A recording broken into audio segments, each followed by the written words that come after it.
I'm sure many of you have heard of the great epic of India called the Mahabharata.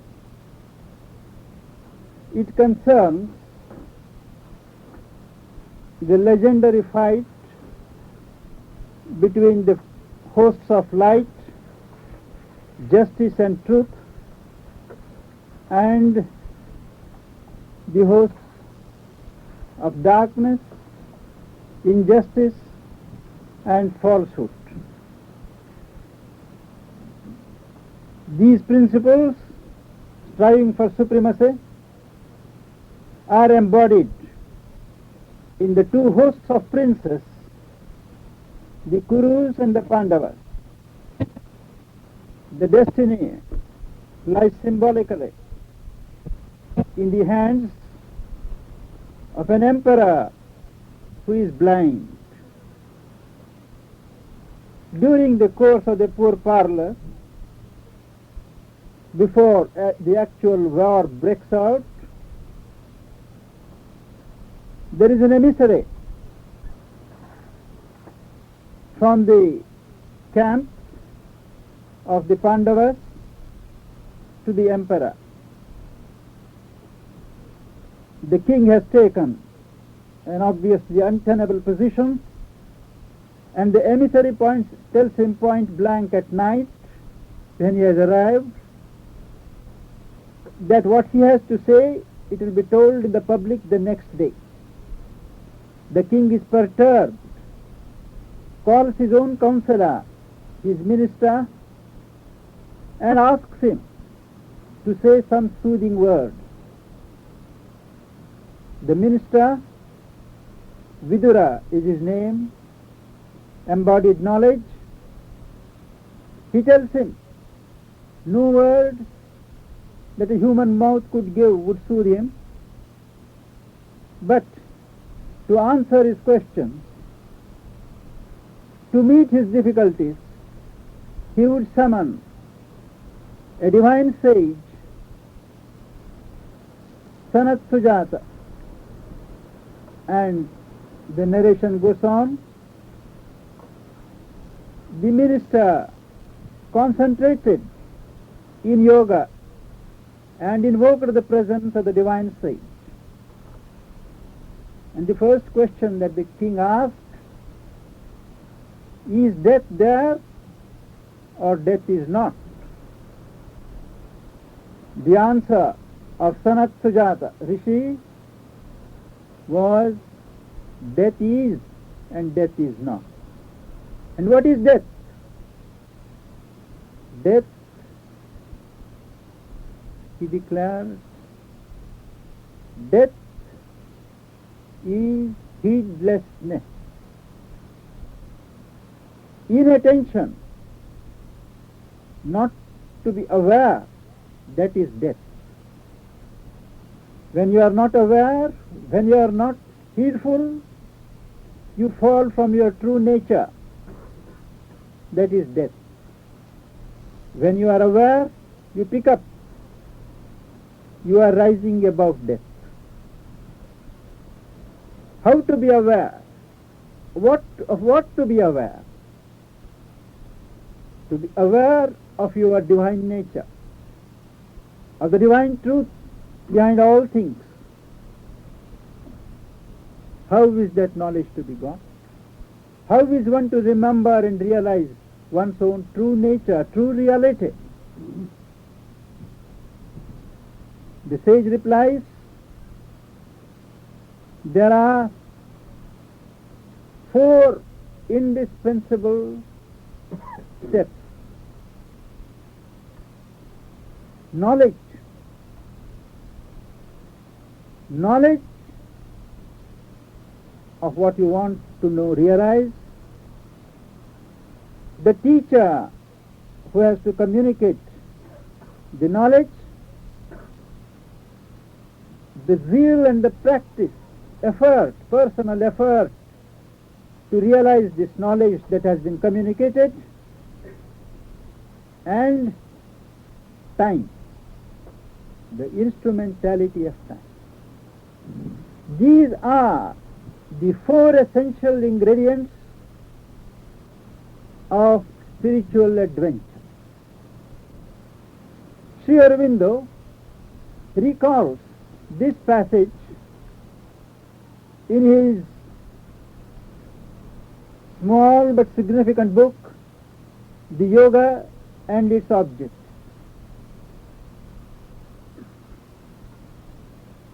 He recalls the same truth in the first chapter of the Synthesis of Yoga, which he has entitled The Four A's. As you are aware, this series on the synthesis appeared simultaneously with the series on Life Divine in the pages of the Arya, now nearly 60 years ago. He gave in Life Divine the metaphysic, the knowledge of the gospel of divine life.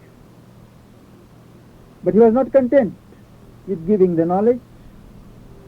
He also accompanied it with a series illustrating the method of translating this knowledge into practice. For unless knowledge in the mind is translated in practical terms, made real to the rest of the being, it remains a theory, a book knowledge with no consequence, no effective consequence for the rest of the life. Coming back to the subject, the first essential in the situation is knowledge. Knowledge of what? And what is knowledge? Science, literature, humanities, are they the knowledge that is spoken of here? In one of the old Upanishads, there is a legend that sage Narada, the divine singer, once realized that all his proficiency in the various 64 subjects or arts, 64 branches of knowledge, systematized knowledge, were not adequate. He prayed and invoked the divine sage of which we just spoke, Sanat Kumara, told him, I have read, I have studied, I have acquired proficiency in all these 64 branches of learning. He narrates them one by one and said, and still I do not know. Would you give me the knowledge by which I may know? And the story goes, the divine sage revealed to him the knowledge of the essential principles of existence, the knowledge by which all other knowledge becomes real.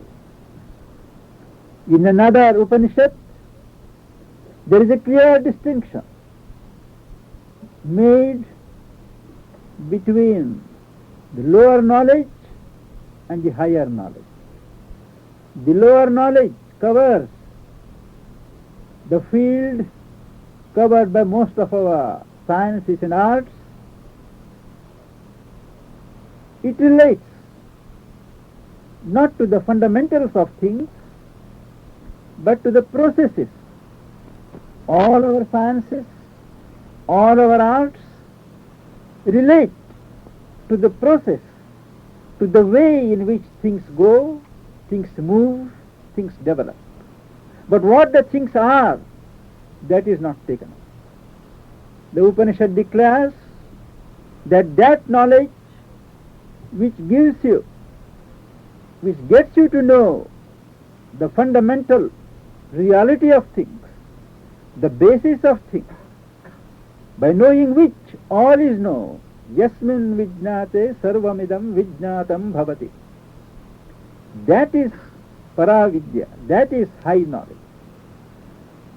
So the real knowledge relates to the soul of things, to the basic reality. And that knowledge is not to be got in books. It is a knowledge that reveals itself to the prepared and equipped mind. One cannot grasp it. One cannot make inroads by one's intellect. But to one who is purified, silent, that knowledge reveals itself, unveils itself. There have been great men, great mystics who have been vouchsafed such high knowledge at different times, on different occasions in the history of humanity. And part of the knowledge that they have thus received, they have formulated in terms of intellect, so that the human mind could understand something of it, could find through them a bridgehead to the deeper knowledge.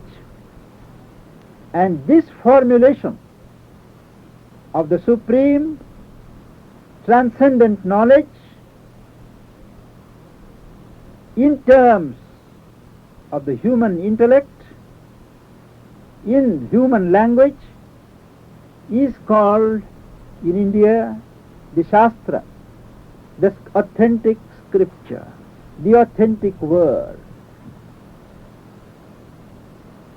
A seeker of the divine path, such as the integral yoga with which we are concerned now in our study,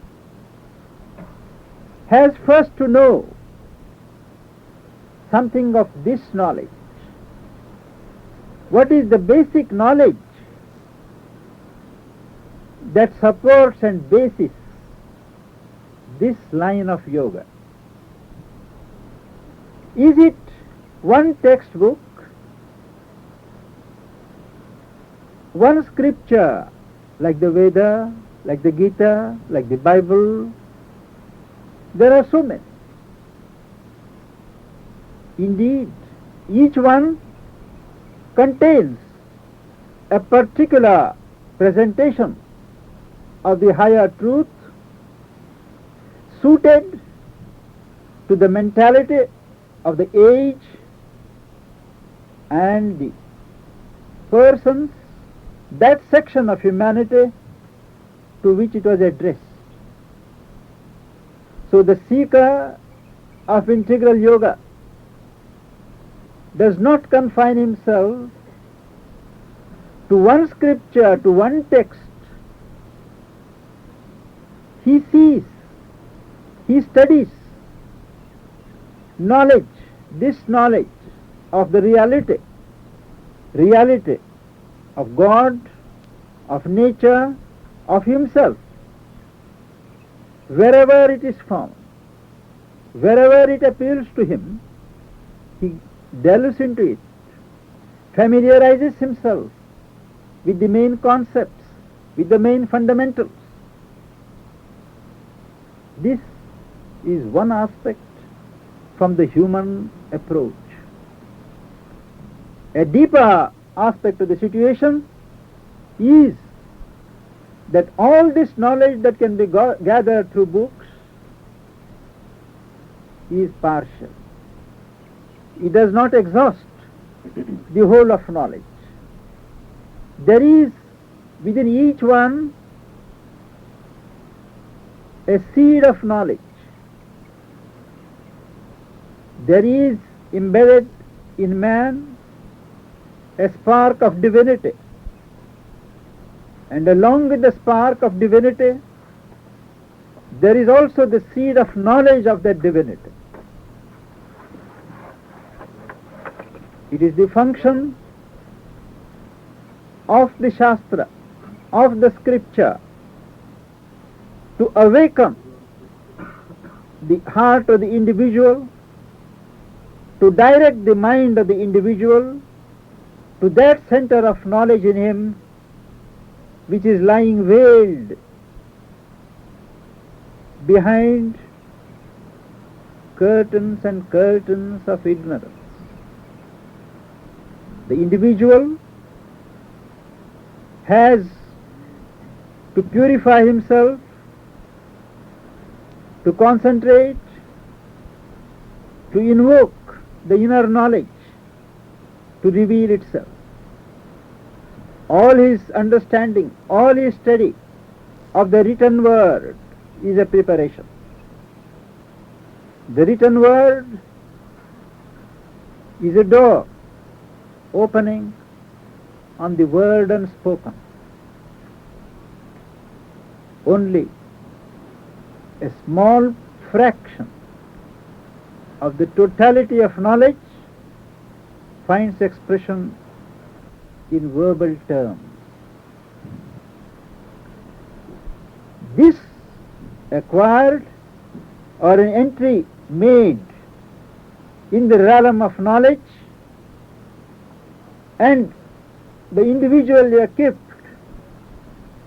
with at least a framework in terms of mind as to the goal that he sets before himself,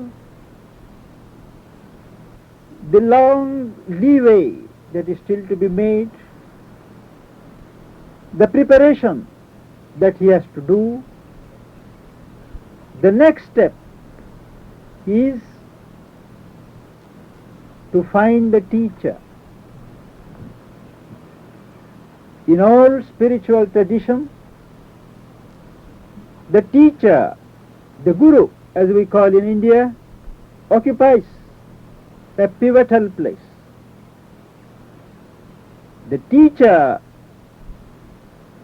in the spiritual quest is not an instructor. He is not a director who tells you what to do, who shows you the way to libraries and books, and whose duty to you is done once you are out of the classroom. A teacher is regarded in the Indian tradition as somebody more than the father. It is declared in the Tantras that the parents give you a human birth, but the teacher gives you a birth in the Spirit of God. His is a greater service than that of the father. And a teacher, a guru, represents to the disciple, to the seeker, the very Godhead, the very divinity to which he aspires.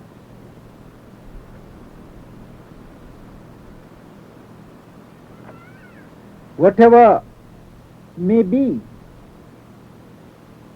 the perfections or the imperfections of the teacher from the human level, the disciple opens to the divine part in the teacher when he accepts him as the guru.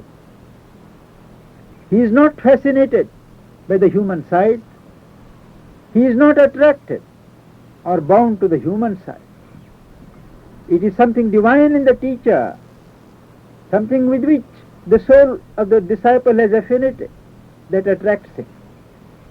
And the link is between the teacher, the divine part of the teacher, and the soul of the disciple. Through this central part, the divine knowledge, the divine reality to which one aspires emanates. It pours upon the disciple. When the teacher is satisfied that this disciple, that this seeker is intended to be his disciple, that he is intended by the divine to be its channel to reach the seeker, he decides in which line of yoga, in which line of spiritual effort he is to be initiated. He observes the seeker, his nature, his evolutionary development so far, his aspiration, the direction of his soul, and chooses the precise line that he is to be initiated into. This initiation, again, is a highly fascinating subject, and there are as many as 16 modes of initiation. It is not necessary for our purpose to go into these diverse modes. All that I want you to understand, that there is not one way of initiation. The traditional way, familiarized in India, of the teacher whispering some mantra or some word into the ear of the disciple, is only one way. There are many other ways. The teacher just thinks of the disciple, and an impact is made on the disciple. Something of the spiritual dynamism of the teacher impinges upon him and sets going a motor, spiritual motor in his heart. Or he looks, and in the very sight a contact is made. Or he touches him in some part. There is a physical transmission, and so on. There are innumerable methods which are open to the spiritual teacher. When people ask me in person or through correspondence, how are we to be sure that the mother has accepted us as her disciples? She has not given us any mantra. She has not touched us and said, you are initiated. I am obliged to tell them that hers is not the usual traditional way. She has many ways of initiating, of accepting the disciple, seeker as a disciple. But one thing that she has said, that is, when you accept her as your teacher, take it that automatically you are accepted by her as a disciple. The onus is upon the seeker. The sincerity with which he accepts her decides the depth to which his discipleship stands. Now, by whatever means, the teacher accepts the seeker as his disciple. Is graphically described in the mystic tradition of India that when a seeker is accepted, the teacher takes him into his own being. He enters into him, forms a fetus, as it were, stays in his womb for full 3 days. 3 is a significant figure. And after 3 days, when the spiritual child is born, the very gods are present to greet the newcomer. The past birth, human birth, is left behind, and he is born to a new life. This is the role of the teacher, to give a new birth to the disciple. All knowledge that you get in books, that you have acquired by your own effort, the book knowledge, the mental knowledge, is enlivened by the touch of the teacher. What is not relevant, what is confusing, it gets clear, gets eliminated. And the knowledge that is already there acquires a full life. And from the body of the teacher, there is a continuous charge of illumination at different points of your being, pouring flames of knowledge. The teacher, Sri Aurobindo describes, does not arrogate to himself a superior position, demanding obedience from the disciple. An ideal teacher is one who does not dictate. There is his teaching, there is his example, that he is there embodying the ideal which you seek to realize. He is there in concrete form. That itself is a great encouragement, a standing power to inspire the disciple. There is besides his continuous influence, known and unknown to the disciple. There is an incessant radiation of the spiritual vibrations of the teacher falling upon all in his surroundings, creating an effortless atmosphere of progress, of growth towards the ideal. There is the knowledge, there is the teacher. Third, it will not do to read and stay in the presence of the Guru. One has to make an effort. There is a huge controversy among the learned people as to what is the role of personal effort and what the role of grace. Is it grace that achieves or effort? Is it not true that the ultimate sanction has to come from above? Is it not true that you can't storm the gates of heaven by your zeal? After all, human zeal, is it not an effervescence? That is one standpoint. The other is, the grace is there always. The grace is pouring. But there must be somebody, there must be something done at our level to receive the grace. There is a downpour of rain, but the soil has to be readied. It has to be made ready. The land has to be dug. The weeds to be removed, and things kept ready. The seed must be there.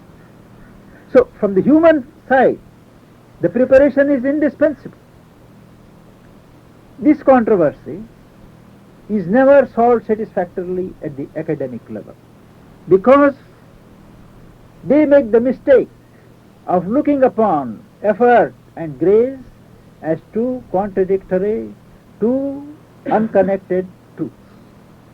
When once, long ago, the mother was asked what answer she had to say to this question, she said, grace and effort are two ends of the same truth. Because there is grace, one is impelled to do the effort. One is impelled to think of higher things. One is inspired to strive for higher things. Because there is an impulsion from grace. And because there is effort from here, the grace responds more and more. Both are interconnected. If mother said, I do not quote her exact words, but she said in substance, without effort, things remain stagnant. Without grace, things remain unfruitful. Both, there is an interaction of both effort and grace.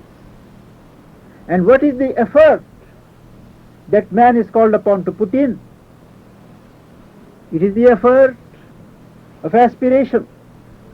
Aspiration for the higher truth, rejection of all that is contrary to the truth, that stands in the way of realizing the truth, and surrender of oneself to the higher truth, either embodied in the teacher or felt by you on some heights or depths of your being.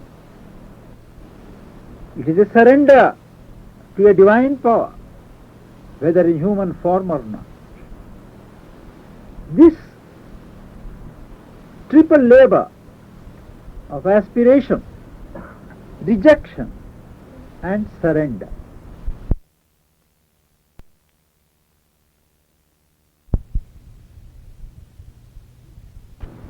this triple labor of aspiration, rejection, and surrender, the effort, constitute the personal and the human effort. But human effort with all sincerity is not going to achieve things in a day, nor is the grace going to perform miracles every day. In fact, there are no miracles. What appears as a miracle, you can be sure, it is the fine result of a long preparation that has gone on before, either in this birth or the previous, last or more.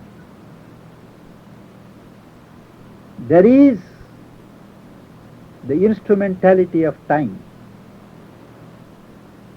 We are in a world, in the universe, governed by space and time. And time is a great determinant. There is an intelligence in time, behind time, a consciousness. It knows the precise hour when you are ready for the realization. One shall not grudge time to achieve a result for which evolutionary nature, unaided by human effort and divine grace, would take millions of years. Time shall not be grudged. One has to know how to wait. As the mother has said somewhere, to know how to wait is to put time on your side. Time is your friend. Time is an obstruction. It all depends upon your approach. If you function from the level of your ego, that you are doing everything, that by your effort, your knowledge, your dynamism, you are going to achieve, time comes in your way and asks you to test your claim at every step. Were you to surrender yourself to a higher force, to the divine Shakti, to the divine puissance, forget yourself, or as they put it, die to yourself. Detach yourself from the ego and let yourself be carried as a surrendered child by the Divine Mother. Time is a friend. Time goes so quick. Time is so helpful that the time is a hastener. However, the ideal attitude for the seeker is, as Sri Aurobindo has declared, in more than one place, not only in the synthesis, to have the patience as if the whole eternity is there before you, but at the same time to summon, marshal all the energies that you have with the speed and the tempo as if you have to achieve your goal the next moment.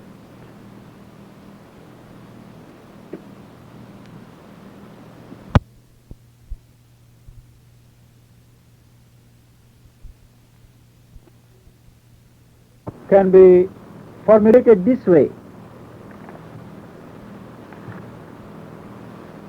Is it always necessary to have a physical guru?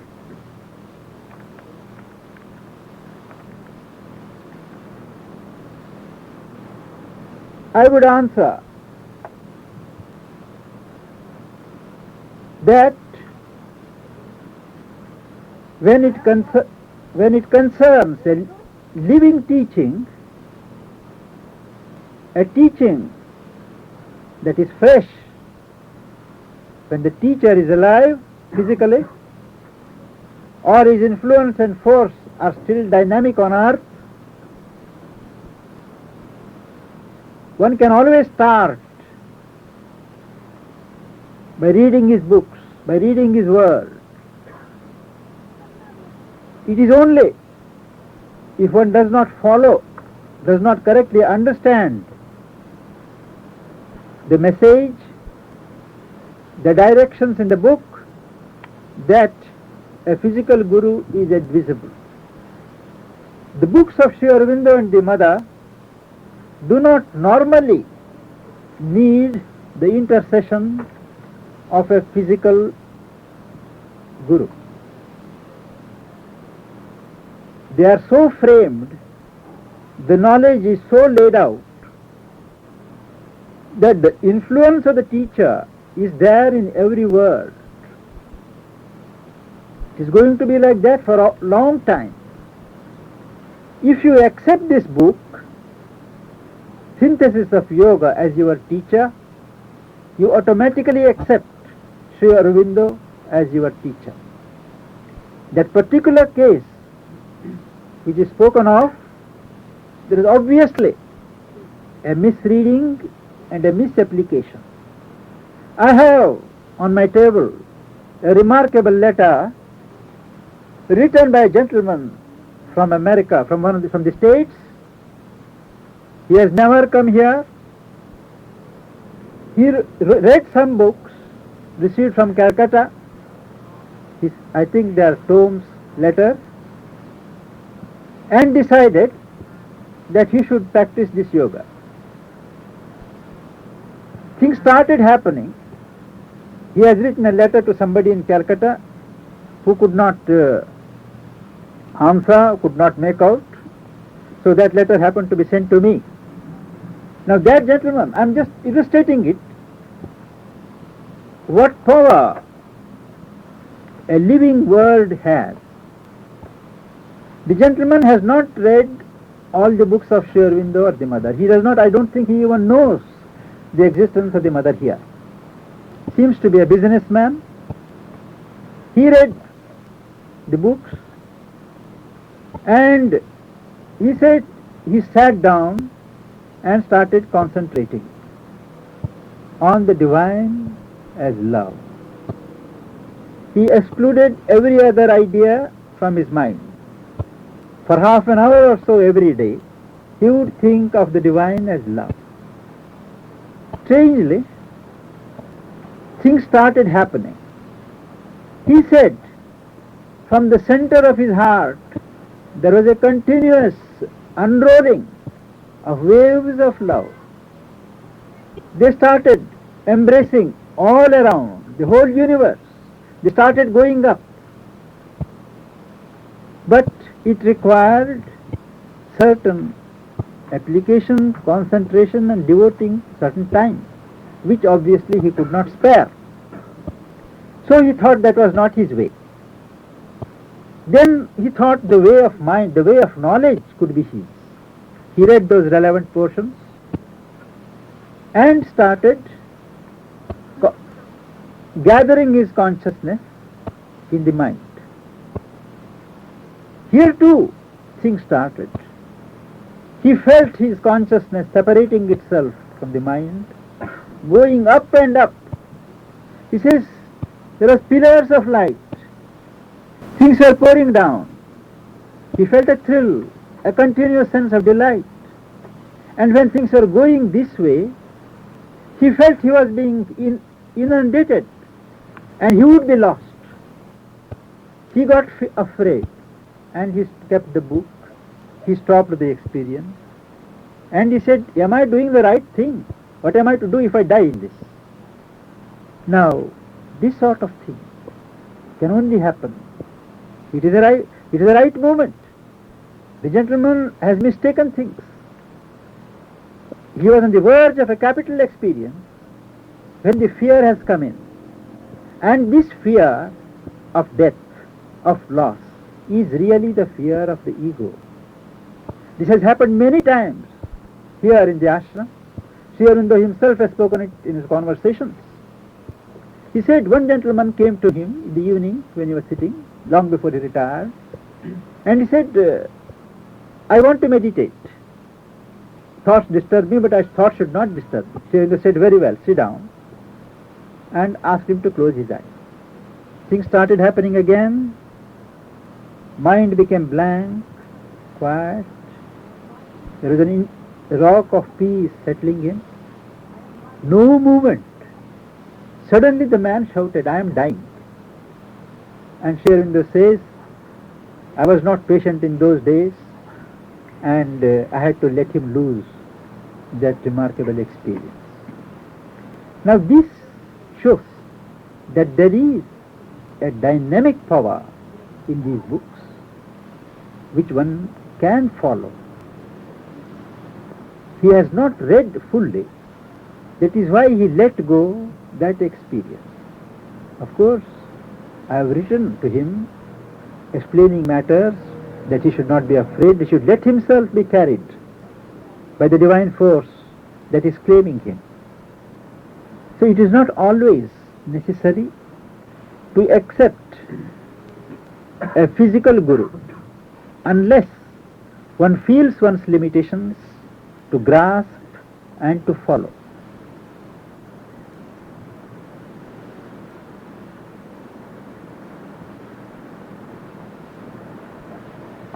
In the section on time, there's one sentence that I found confusing. It says, time is a field of circumstances and forces meeting and working out a resultant progression whose course it measures. It seems to represent time in two different aspects. And I'm very interested in what it seems to be saying in the first thing. Time is a field of circumstances and forces meeting and working out a resultant progression. Could you speak about that? Yes.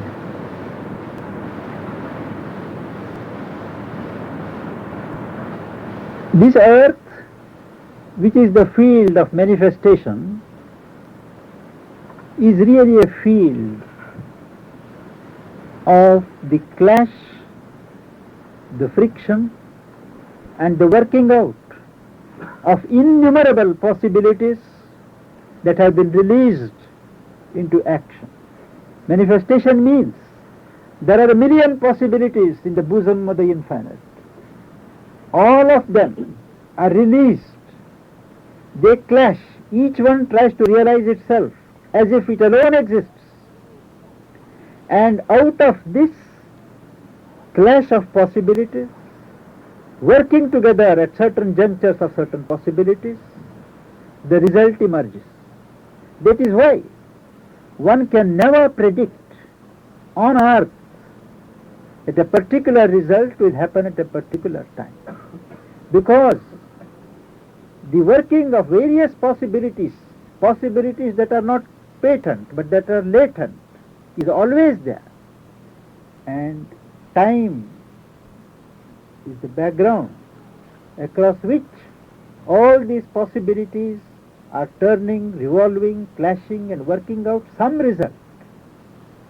Circumstance is one part, one feature of this situation. Circumstance is one juncture in the realization of certain possibilities. Between the struggle of possibilities and the realization of an actuality, there is time. There is a lapse of time. Time measures that. And all this work of the clash of possibilities is directed from within with a view to ensure the evolutionary progress of all that is involved in this manifestation. Evolution itself is a result of struggle. There are forces, there are possibilities that help, possibilities that oppose. There is always a friction. Human nature, being what it is, gives enough scope for this clash. Time is the measurer. Time observes. Time contains. There are no such clash and working of possibilities on the higher planes. It is here in the field of evolution that the possibilities are deliberately released for working themselves into actualities. There are million casualties. Only a few possibilities succeed in realizing themselves. Could you say that these forces themselves, as they interact, are time? No. The forces that interact, all are not simple forces. Many are presided over by certain beings from the subtler planes. They are anterior to time. Time and space, of which he speaks, relate to the earth field. Other levels have their own time, have their own space. But here he is speaking only of the earth field. And these possibilities are anterior. Could you mention, you discussed what for me is a slight dilemma, which is to be thinking on the one hand about transformation and about a change and about the future, and on the other hand to live fully in the moment, in the now, and in the silence in which you don't think about these things. Just that. Man is not of one piece. Man lives simultaneously on different levels of his being. Day-to-day effort, living at the moment, living in the moment and the movement, not concerned with the next moment, that has to be on the dynamic and the working level. But on the contemplative level, which can be simultaneously active, one has to create the mental atmosphere, the mental climate for transformation, for change, to think what the change is going to be, what it expects of me, what is likely to be demanded of me in future. So that way, the mind has to be active in a healthy direction, giving a constant lead to that practical part which is concerned with the moment-to-moment effectuation of the idea. One has to do both. One has to act, one has to aspire, one has to feel, one has to plan and think, and one has to be absolutely detached and passive. All these have to be done simultaneously. Man is a multiple being, and to be multiply functioning is his very nature.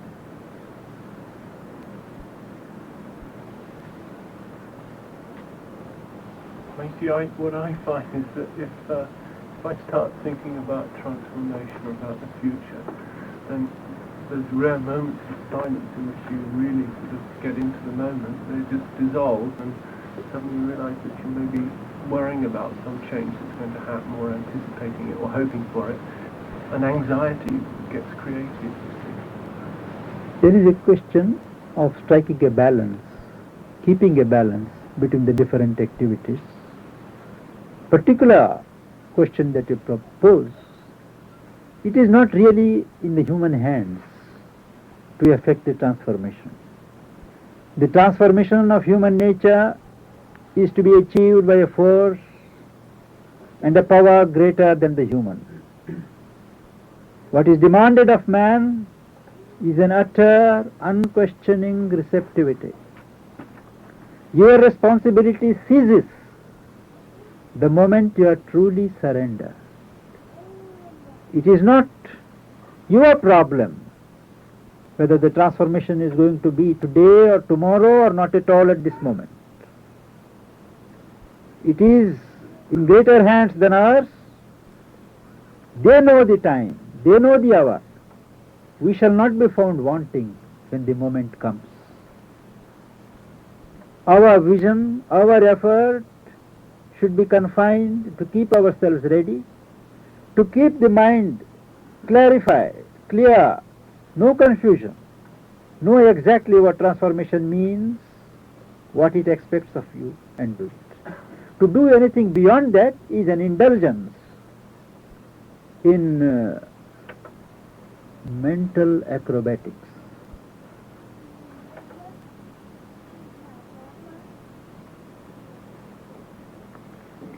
There's a condition where someone in the mind has a sense of understanding what should be done, and another condition where they are actually in the engagement of having that happen to them, or they are doing it. But how can one know that it's not simply in the mind alone that one is engaged, projecting that that fact is taking place, but it may not be?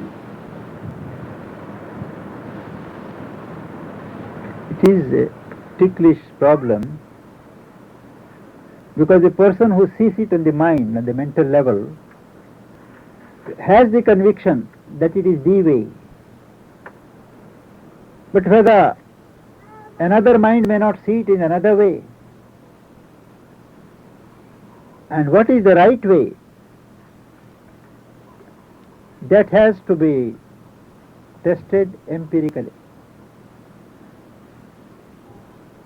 What the mind sees or feels need not be immediately true. The circumstances for its being realized may not be ready. So one has to wait, one has to watch, one has to compare and see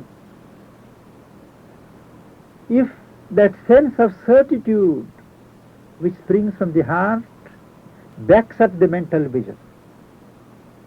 A mental certainty won't do. A conviction and a self-evident certitude that comes here, that this is that and nothing else. When you have that, you can be convinced that what you are seeing is true and the right way for you to do. But there are conditions where someone can be out of synchronization by imagining, let's call it, in the mental plane, that the thing is actually happening in the other areas of the being when it may very well not be.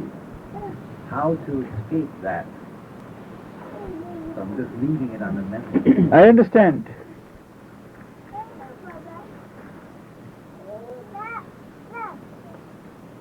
There is what is called in yoga a purely mental formation. On that level, it is absolutely true. You feel it true. But at the first touch of reality, concrete reality outside, it breaks down. So all that is vivid, all that is concretely experienced in the mind need not be a truth. It can be a mental fabrication, mental formation. This particularly happens with those who have an imaginative turn of mind or given to certain grandiloquent dreamings, stress of ego. The mind weaves, takes up certain ideas, desires, and weaves certain patterns. All that can be said in these matters is robust common sense has to be the barometer in most mental experience. A genuine spiritual experience does not need any barometer, it is self-evident. But a mental experience, as long as it remains a mental experience, however brilliant it may be, it has to be subjected to the canons of common sense, and then only verified and accepted.